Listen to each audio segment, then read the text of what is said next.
Now, here is a very good tip for what you don't do when you take the thread off the machine.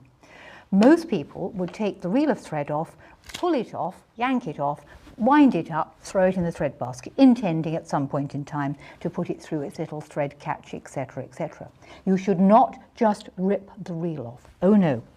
You want to cut the thread off by cutting the thread as near to the tension discs as possible. You then remove the thread in total safety and you pull the remains of the thread through the tension disc the correct way. This means you're not dragging your thread back up against the tension disc when you pull it firmly.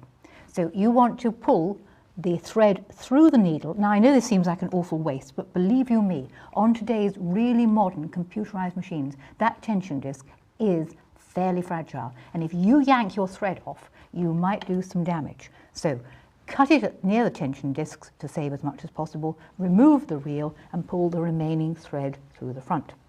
That is a very good little tip for safely taking the thread off your machine.